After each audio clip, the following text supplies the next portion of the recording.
जय हिंद साथियों, स्वागत है आप सभी का आपके प्यारे यूट्यूब चैनल अपनी देव अकेडमी पर और मैं भी सलाम पे। साथियों, कहना नहीं चाहिए, सच्ची बता रहे हैं, सीना ठोक के कह रहे हैं, जितना मैथ पढ़ाए थे पेपर कैसा भी आ रहा हो, चाहे लो लेवल का आ रहा हो चाहे हाई लेवल का, और आपको लो लेवल इसलिए लग रहा होगा क्योंकि आपने पढ़ा है। सच्ची बता रहे हैं, एक एक सीट का क्वेश्चन आपके छपा हुआ है। हम आपको एक छोटा सा एग्जाम्पल दिखा देते हैं अपनी सीट का। कहाँ गई मेरी सीट? 1 मिनट आपको दिखा रहे हैं, देखिएगा। इस सीट का क्वेश्चन नंबर दूसरा देखिए, आईएमपी लिखा है, इसमें क्वेश्चन नंबर दूसरा सेम यही कल की सेकंड शिफ्ट में आया था। और यकीन मानिए ये क्लास मैंने 1 महीने पहले, सरस्वती हाथ में है, विद्या कसम, 1 महीना पहले ये प्रश्न करवाया था। कहा था ऐसा ही छपेगा, ऐसा ही छपेगा। यकीन मानिए जितना पढ़ाया जाएगा आपके पेपर में उससे बाहर नहीं आएगा। तो आप साथियों एक काम कर लीजिए, अगर आपको भी सिलेक्शन लेना है तो आप अपनी देव अकेडमी यूट्यूब चैनल और अपनी देव अकेडमी ऑफलाइन क्लास अमेठी में जुड़ सकते हैं। तो उसके साथ और आप मैथ भी शशांक यूट्यूब चैनल को भी सब्सक्राइब कर लीजिएगा। साथियों इसी तरह से अभी तो एक क्वेश्चन दिखाए ना, अभी अपनी पूरी सीट लेके चले आए, उसमें से आपको हम दिखा दें एक को शिफ्ट जितने शुरू से आज तक का हुए हैं 99% आपके सीट में से ही प्रश्न रहे होंगे। मेरा कोई कहना नहीं मान रहे थे अभी तक मेरे बच्चे कि ये इनका पढ़ाया आएगा कि नहीं आएगा। मैंने हर बार प्रूफ दिया है, और सबसे बड़ी समस्या आज की यही है कि बच्चे को हर बार टीचर को सिद्ध करना पड़ता है, अपने आप को प्रूफ देना पड़ता है बच्चे के सामने टीचर को कि देखो मेरा ही पढ़ाया आता है। ये सबसे बड़ी विडंबना है कि बच्चे को यकीन ही नहीं होता कि जहां हम पढ़ रहे हैं वो ही उनसे अच्छा कोई नहीं है। वहीं से आप विश्वास रखो, किसी एक पर विश्वास रखो, आपका वो कल्याण हो जाएगा। और अगर आप 10 के चक्कर में पड़ गए मेरे भाई, तो आपका जीवन भी इधर का उधर तहस का नहस हो जाएगा, कहीं का नहीं रहेगा। क्योंकि जानते हैं समय ऐसा ही चल रहा है, समय फिसलता जाएगा, समय निकलता जाएगा, जितना भी संभालो ये फिसलता ही जाता है। ये वक्त है साहब, बदलता ही रहता है। तो आप भी समझ लीजिए, किसी का वक्त सबका बदलेगा, आप नहीं पढ़ोगे तो दूसरा नौकरी लेकर जाएगा, ठीक है। तो आप यकीन मानो, आप किसी भी एक जगह पढ़ो, मैं नहीं कहता कि मेरे पास, कहीं पे भी पढ़ो, विश्वास रख के पढ़ो कि वो जो पढ़ाएंगे उसी से आपका पेपर फंसेगा। मेरे भाई आपके लिए बस इतना था कि मैंने एक सीट दिखाया, एक सीट का केवल अभी एक क्वेश्चन दिखाया। इसी तरह से मैंने जितनी भी सीट अभी 1 महीने पहले से जितनी भी बनाई है उसमें से आपको मैं दिखा दूंगा। एक कहिएगा तो पूरा आपके सामने रख दूंगा, आपको जैसी इच्छा होगी। एक एक सीट से प्रश्न, और ये नहीं कि जब पेपर हो गया उसके बाद 23 तारीख के बाद मैं सीट बना के दिखाऊंगा, ऐसा भी नहीं है। इसकी गारंटी लेता हूं कि जो सीट मैंने पहले से बना के रखी है, अगर उससे प्रश्न बाहर है तो आप बता दीजिएगा, ठीक है।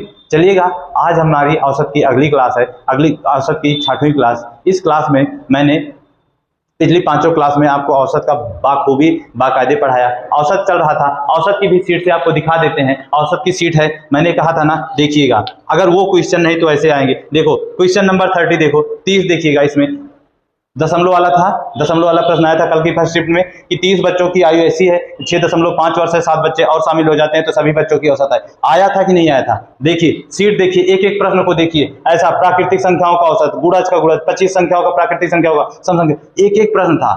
कॉन्सेप्ट तो वही था मेरे भाई, एक एक प्रश्न। जब आप इन सीटों को लगा के गए होते तो आपका पेपर इतना अच्छा गया होता कि जिसका आपको मैथ्स की, अगर किसी को मैथ्स की वजह से डर लग रहा होता तो ना लगता। आज के अपने नेक्स्ट टाइप के प्रश्न की तरफ चलते हैं।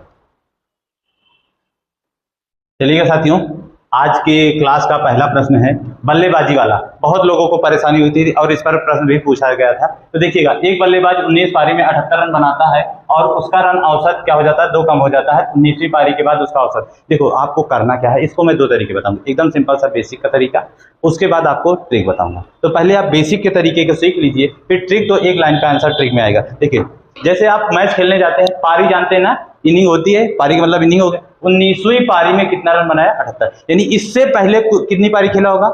19 आने से पहले 18 पारी खेला कि नहीं? तो 18 पारी का हम मान लेते हैं औसत, क्या मानेंगे? एवरेज रन हमारा कितना है? यक्स है। बेसिक, एकदम एकदम बेसिक, कुछ नहीं, एकदम बेसिक सीखो फिर आगे बढ़ेंगे। 18 पारी का औसत यक्स है, तो कुल रन कितना हो जाएगा? 18x हो जाएगा। हो जाएगा कि नहीं हो जाएगा? हो गया मेरे भाई। उसके बाद 19वीं पारी में कितना रन बनाया? अब इसको हम इसमें जोड़ दें, यानी 19 पारी तक का रन 18x प्लस 78 हो गया। जब ये 19वीं पारी में 78 रन बनाता है तो औसत में क्या हो जाती है, कमी हो जाती है। जो पहले यक्स औसत था वो हमारा 2 क्या रन कम हो गया, कितने रन कम हो गया, 2 रन। तो अब जब कम हुआ तो सभी पारियों में कम होगा कि नहीं कम होगा, तो कितनी कुल पारियों में, 1900 पारियों में क्या हो जाएगा, कम हो जाएगा मेरे भाई। अब इसको सॉल्व कर दो, 18x plus 78 is equal to 19x minus 19 दूना 38। अब इसको इधर पक्षांतर कर दो और इसको इधर लेके चले जाओ, तो 19 को इधर लाओगे तो माइनस में हो गया, 18 में से 19 गए तो माइनस x बचा, माइनस 38, और ये 78 इधर आएगा तो माइनस 78 हो जाएगा, तो माइनस 38 और माइनस 78 माइनस 116 बन जाएगा, माइनस माइनस प्लस हो जाएगा, जुड़ जाएगा, ये से ये कट गया, माइनस से माइनस कट गया, x बराबर कितना आ गया 16, x बराबर कितना आ गया 16 आ गया। यानी और x कब माने थे, 18 पारियों के लिए माने थे, यानी 18 पारियों तक का औसत कितना था हमारा 116। 18 पारी का औसत कितना था, 18 पारी के बाद का औसत हमारा था 116। लेकिन 19वीं पारी के बाद औसत 2 कम हो जाएगा, अब बढ़ेगा नहीं, ध्यान देना, कम हो रहा तो घटा देंगे और प्लस हो रहा होता तो जोड़ देते, तो एक और 2 और माइनस कर दीजिए, कितना आ गया 114। तो ये आ गया हमारा 19वीं पारी के बाद का औसत। आया ना, एकदम सिंपल सा बेसिक का, क्योंकि आप इसमें बहुत कंफ्यूजन में रहते थे कि कैसे करेंगे। ध्यान दीजिएगा, जितनी भी ट्रिक वाला बताते हैं आपको, ठीक है, इसको मिटाते हैं, ट्रिक सीखिएगा, ट्रिक ध्यान दीजिएगा, ट्रिक कैसे करेंगे। अब आपको ट्रिक में करना क्या मेरे भाई, ध्यान दो, आपको लिखना है लास्ट पारी का औसत, लास्ट पारी में कितना रन बनाया है, लास्ट पारी में कितना रन बनाया, 78 रन बनाया, बराबर नया औसत पूछा है ना, तो न्यू एवरेज, न्यू एवरेज नया औसत। अगर ध्यान दीजिएगा, जो औसत बढ़ रहा होगा तो यहाँ प्लस लिखेंगे और घट रहा होगा तो क्या कर देंगे, माइनस कर देंगे। यहाँ पे मेरे भाई क्या हो रहा था, घट रहा था ना, तो घटा देंगे, क्या कर देंगे, घटा देंगे। अब आपको लिखना क्या होगा, यहाँ पे आखिरी पारी 19 पारी से पहले हमने कितनी पारी खेला था, कितनी पारी खेला था, 18 पारी खेला था कि नहीं, तो 18 पारियों में सब में 2-2 का क्या कर दीजिए, कम कर दीजिए, क्योंकि 19वीं पारी का रन मैंने लिख लिया है। 18 दूना 36 और इस 36 को लाके यहाँ पे क्या कर देंगे, पक्षांतर करेंगे तो जुड़ जाएगा, तो 78 और प्लस 36 जोड़ोगे तो 8 14 7 3 10 11 नया एवरेज क्या आ गया हमारा 114, यहाँ से भी आ गया। समझ गए कैसे करना है आपको, एक बार फिर से ट्रिक को भी समझना, क्योंकि ट्रिक भी समझने की जरूरत है, ट्रिक तुरंत नहीं आ जाएगी। देखो लास्ट पारी का हमने रन लिख दिया, नया एवरेज, अगर औसत बढ़ रहा होगा तो प्लस करेंगे, घट रहा होगा तो माइनस कर देंगे, और जो लास्ट पारी है उससे पहले कितनी पारी खेली गई है और उसमें सभी का जितना औसत बढ़ रहा है या घट रहा है उससे गुणा कर दिए, 18 गुना 36 का गुणा कर दिया और उसको इधर लाके, इधर माइनस पे था बराबर किधर है प्लस हो गया, जोड़ दिए, कितना हो गया 114 हो गया। समझ गए, समझ गए, हमारा आंसर आ गया कितना 114, यानी 19वीं पारी के बाद का औसत पूछ लिया, कितना होगा 114 होगा, कितना होगा 114 होगा। ठीक है, चलिएगा अगले प्रश्न की तरफ। चलिए साथियों, इसी पर हम आपको अगला प्रश्न बताते हैं। मान लीजिए जैसे यहाँ पे कह देता कि औसत 2 बढ़ जा रहा है, औसत क्या हो रहा है 2 बढ़ जा रहा है, तो अब आपसे पूछ लेगा 19वीं पारी के बाद, 19वीं पारी के बाद उसका रन औसत क्या होगा, उसकी 19वीं पारी के बाद उसका रन औसत क्या होगा। तो इसमें से एक ऑप्शन और बढ़ जाएगा आपका, नन ऑफ दीज लिख देते हैं, नन ऑफ दीज, एक ऑप्शन हम और लिख दीजिए नन ऑफ दीज। चलिए अब बताइए क्या करना है, देखो वही काम ट्रिक से लगाओगे या बेसिक से, दोनों से हम आपको सिखाएंगे। देखो क्या किया, 19वीं पारी में कितना रन बनाया 78 रन, लिख लो मेरे भैया 78 लिखा, न्यू एवरेज पूछा है, नया रन औसत। अब औसत क्या हो रहा था, बढ़ जाता है, क्या हो जाता है, बढ़ जाता है, कितना बढ़ रहा था 2 बढ़ रहा था, कितनी पारियों में बढ़ेगा 18 पारियों में बढ़ेगा।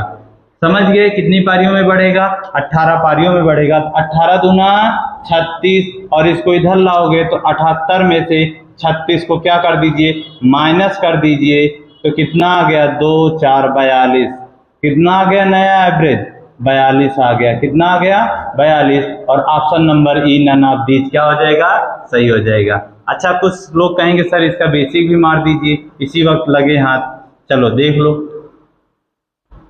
19 पारी से पहले 18 पारी खेला ना, 18 का औसत x था तो 18x हो गया, हम टोटल 60 में लिखेंगे 18x, और 19वीं पारी में 78 रन बनाया, बराबर सभी में 2 का औसत की वृद्धि हो गई 1900 पारी में। अब इसी को आप सॉल्व कर दो, 18x प्लस 78 बराबर 19x और प्लस 19 दूना 38। इसको इधर लाओ और इसको उधर लेके जाओ, तो उन 18x में से 19x गए तो माइनस एक्स बचा, 38 प्लस 38 है और माइनस 78 हो जाएगा, घटा दो तो कितना आ गया 0 0, और यहाँ पे 7 में से 4 गए तो कितना 7 में से 3 गए तो कितना बचा 4, माइनस एक्स बराबर -40। तो ये 18 पारी के बाद आया, कितनी पारी के बाद, क्योंकि यक्स 18 पारियों को माने थे। तो अब 2 बढ़ रहा था ना, तो 2 को और जोड़ दोगे तो कितना आ जाएगा 42। 19वीं पारी के बाद औसत कितना आ गया 42 आ गया। तो समझ गए, आई होप। इस तरह का प्रश्न आपको अब आगे कभी शिफ्ट में किसी भी पेपर में मिलेगा तो आप आसानी से कर सकते हो, गलत नहीं करोगे। चलिएगा नेक्स्ट टाइप की तरफ चलते हैं, अगले झक्कास वाले प्रश्न। देखो लिखा है 11 दोस्तों में से प्रत्येक ने एक यात्रा पर 19 रुपए खर्च किए और 12वें दोस्त ने 12 के औसत से 11 रुपए कम खर्च किए, तो उनके द्वारा खर्च की गई कुल राशि। देखो 11 दोस्तों के हिस्से में खर्चा कितना आया है 19, यानी हम कह सकते हैं औसतन सबका खर्चा कितना है 19 है। तो 11 लोगों का खर्चा कितना होगा 19 के हिसाब से मल्टीप्लाई कर देंगे, टोटल निकल के आ जाएगा। लेकिन एक 12वां व्यक्ति बचा है जो इन सभी 12 के औसत से 11 रुपए कम खर्चा करता है। तो मान लेते हैं सबका औसत टोटल एवरेज मान लेते हैं x रुपए है, ये x रुपए सबका औसत है 12 लोगों का मिला के। तो 12वें व्यक्ति का खर्चा, 12वें का खर्चा एकदम बेसिक से सीखिएगा, इसी तरह के प्रश्न आपसे पूछेगा। तो अगर टोटल खर्चा टोटल औसत x रुपए माने हैं तो 12वें का औसत से 11 रुपया क्या है कम खर्चा है, औसत से 11 रुपया कम खर्चा है, ठीक है। यानी ये 12वें का खर्चा हो गया। अब पूछा है कि कुल खर्चा, अब बस वही औसत बराबर कुल पदों का योग, एवरेज बराबर कुल पदों का योग बटे कुल पदों की संख्या।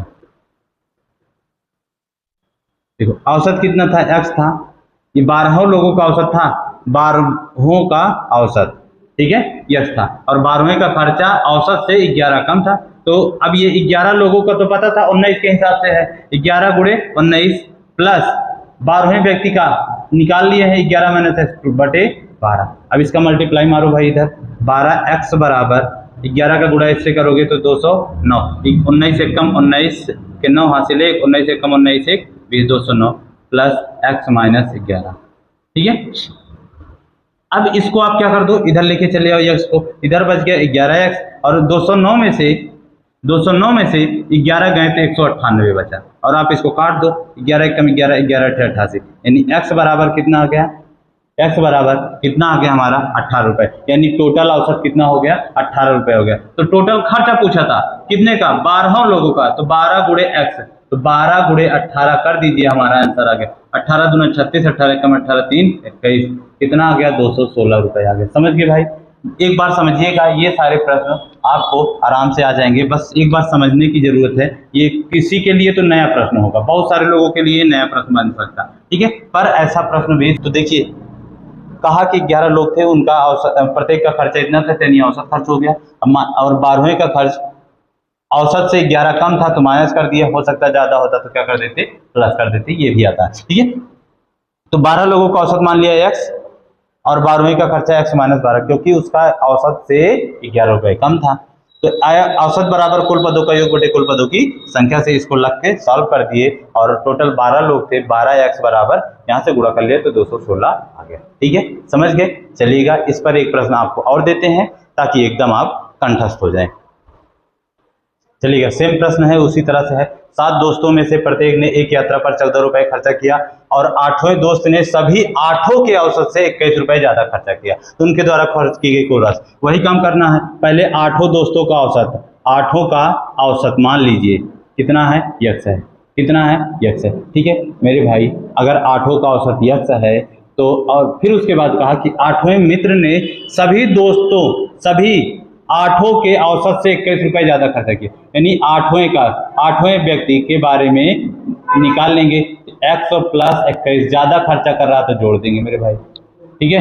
बस अब वही औसत बराबर x औसत हो गया, कितने व्यक्ति 7 व्यक्ति थे, वो कितना खर्चा करते थे 14 के हिसाब से, 7 गुणे 14 प्लस x प्लस 21 ब्रैकेट में बटे 8 लोग हो गए, 8 का गुणा ऐसे करोगे 8x हो गया, 14 सत्ते 98 प्लस x और प्लस 21, इधर x को लाओगे तो 8 में 7 गए 8 में से 1 गए तो कितना बचा, 7x बचा, बराबर 98 में 21 जोड़ दो तो 119, 119, 17 छक्का 102, 17 सत्ते 119, यानी x बराबर कितना आ गया, 17 आ गया। तो सबका खर्चा, 8 लोगों का खर्चा, यानी 17 के हिसाब से करो तो 8 गुणे 17, 8 गुणे 17, 17 अट्ठे 136, कितना रुपए खर्चा हो जाएगा, 136 रुपए खर्चा हो जाएगा। कितना खर्चा हो जाएगा, 136 रुपए खर्चा हो गया। आई होप इन दोनों क्वेश्चनों से आपको समझ में आ गया होगा कि जब इस तरह का प्रश्न आएगा, मित्रों वाला, खर्चों वाला, कोई औसत से ज़्यादा खर्चा करता है तो कैसे करेंगे, बेसिक सीख के जाइएगा, आपका पेपर बहुत अच्छा होगा। चलिएगा अगले प्रश्न की तरफ चलते हैं। चलिएगा अगला प्रश्न लिखा है 11 धनात्मक क्रमागत धनात्मक पूर्णांकों का औसत d है। यदि अंतिम दो संख्याओं को छोड़ दिया जाए तो औसत में कितने की वृद्धि या कमी हो जाएगी। चलो भाई आपको बताओ, ये प्रश्न करवाए नहीं हैं। क्रमागत पूर्णांक 11 क्रमागत, तो आप देखो क्रम से लिख लो 11 संख्या, 1 2 3 4 5 6 7 8 9 10 11। अरे इसका औसत निकालो मेरे भाई, इसका औसत कितना होगा, 6 होगा कि नहीं होगा, 6 होगा। प्रश्न को छोड़ दो, ये डीसी क्या दिया गया इसको छोड़ दो, आपसे कोई मतलब नहीं। क्या कहा, क्रमागत कहा है ना, तो हमने क्रम से लिख लिया, पूर्णांक लिख लिया। इसका औसत कितना होगा हमारा, 6 होगा कि नहीं होगा, इसका औसत निकाला 6 होगा कि नहीं, पहली संख्या प्लस अंतिम संख्या, या जब विषम लोग दिए होते तो जो बीच में होता वही हमारा क्या होता, औसत होता कि नहीं होता, समझ गए। अब क्या कहा, लास्ट की 2 संख्या हटा दो ना इसको, क्या समस्या, करवाए नहीं है। अब बची कितनी, 9।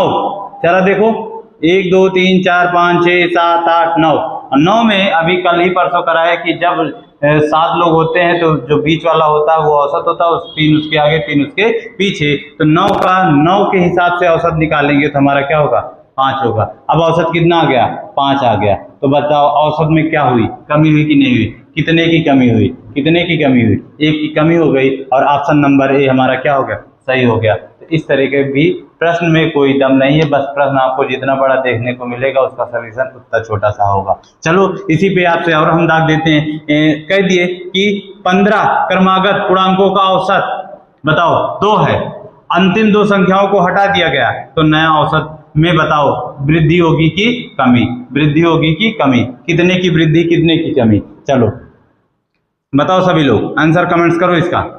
अब 15 संख्याएं हो गई, कितनी संख्या, 15, तो आ जाओ मेरे भाई इसका भी बढ़ा दो, 15 से 12 13 14 15 हो गया ना, तो इसका औसत क्या होगा, अब इसका औसत बता दो, इस हिसाब से इसका औसत बता दो कितना होगा, 8 हो जाएगा कि नहीं हो जाएगा, 8 हो जाएगा कि नहीं हो जाएगा। आप नहीं आता, क्रम से है, पहली संख्या प्लस अंतिम संख्या बटे 2, यहाँ से भी औसत 8 हो गया। अब हमने कहा कि 2 संख्याओं को क्या कर दो, लेस कर दो, पीछे की 2 संख्याएं को हटा दो, तो बची कितनी संख्याएं, 13 बची, और 13 का औसत क्या हो जाएगा, 7 हो जाएगा कि नहीं हो जाएगा। पहले औसत 8 था, अब औसत क्या हो गया, 7, कितने की कमी आ गई, 1 की कमी हो गई, कितने की कमी हो गई, 1 की कमी हो गई, ठीक है, 1 की कमी हो गई। चलो इसी पे एक प्रश्न और आपके लिए है, एक प्रश्न और है ऐसा प्रश्न, 15 क्रमागत विषम संख्या का औसत, विषम संख्या का औसत 20 क्रमागत सम संख्या का औसत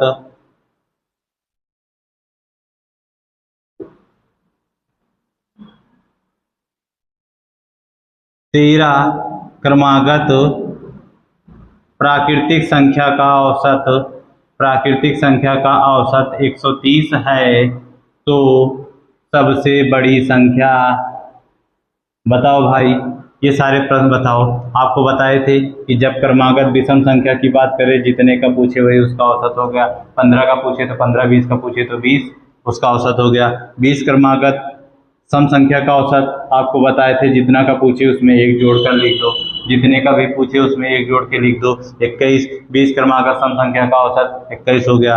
और अब ये कहा 13 क्रमागत प्राकृतिक संख्याओं का औसत कितना दिया गया है, 130। जब औसत दिया होता है तो उसको हम कहाँ रखते हैं, बीच में। कितनी संख्याएं थी, 13, यानी 6 इसके आगे हो जाएंगी, 2 2 4 1 5, 6 इसके आगे और 6 इसके पीछे हो जाएंगी। तो सबसे बड़ी पूछा है ना, सबसे बड़ी पूछा है 31, 32, 33, 34, 35 और 36। तो सबसे बड़ी क्या हो गई?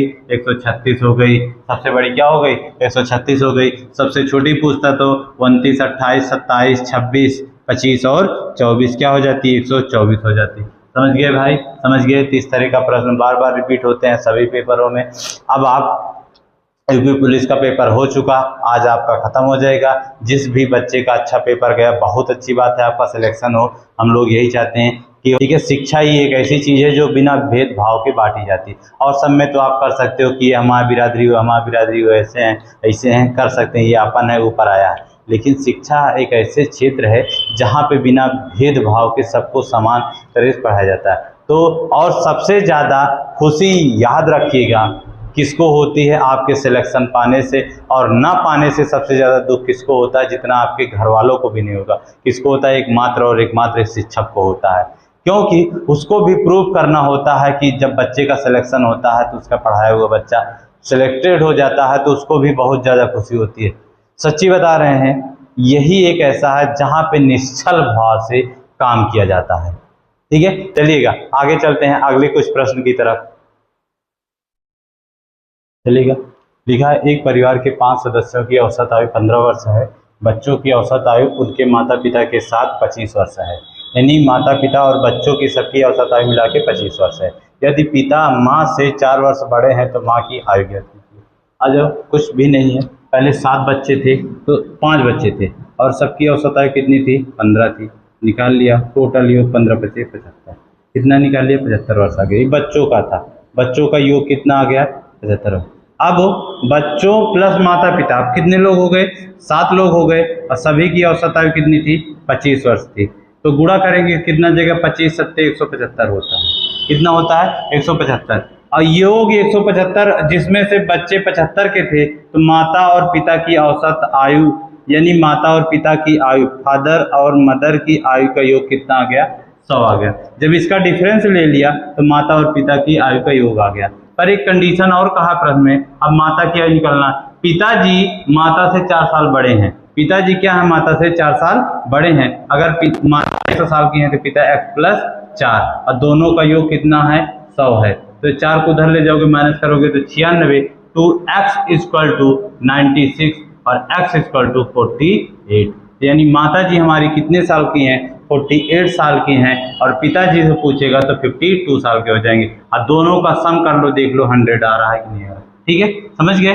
पहले बच्चों का कुल योग निकाल लिया, फिर माता पिता सहित बच्चों का, माता पिता की आयु का योग, दोनों का डिफरेंस ले लिया। फिर जैसा कहा था, माता 100 साल की, पिता x + 4 साल के, क्योंकि पिताजी 4 साल बड़े थे। दोनों का योग 100 के बराबर हो गया।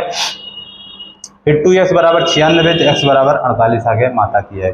तो साथियों, अब आपको औसत का सारा कॉन्सेप्ट क्लियर करा दिया गया है। अब आप इस पर प्रश्न लगाइएगा और सीट भी आज आपको मिल जाएगी। टेलीग्राम चैनल पे है, अभी के तुरंत मिल जाएगी। टेलीग्राम चैनल है, आप इसको ज्वाइन कर लीजिएगा। अपनी देव एकेडमी अपनी जिस नाम से आपका यूट्यूब चैनल है उसी नाम से भी है, अपनी देव एकेडमी। ठीक है, इस नाम से यूट्यूब चैनल। और आप चैनल को सब्सक्राइब करिए, वीडियो को लाइक करिएगा, दोस्तों में शेयर कर दीजिएगा। और हाँ, नया बैच आपका ऑफलाइन क्लास में, new batch SSC GD, RPF railway, RPF हो गया, रेलवे का हो गया, SSC GD का हो गया। न्यू बैच आपका 2 सितंबर से, एक को तो संडे, 2 सितंबर से सुबह 9 बजे से बैच स्टार्ट है। ठीक है, तो आप ऑफलाइन भी जुड़ सकते हैं और ऑनलाइन भी जुड़ सकते हैं। धन्यवाद।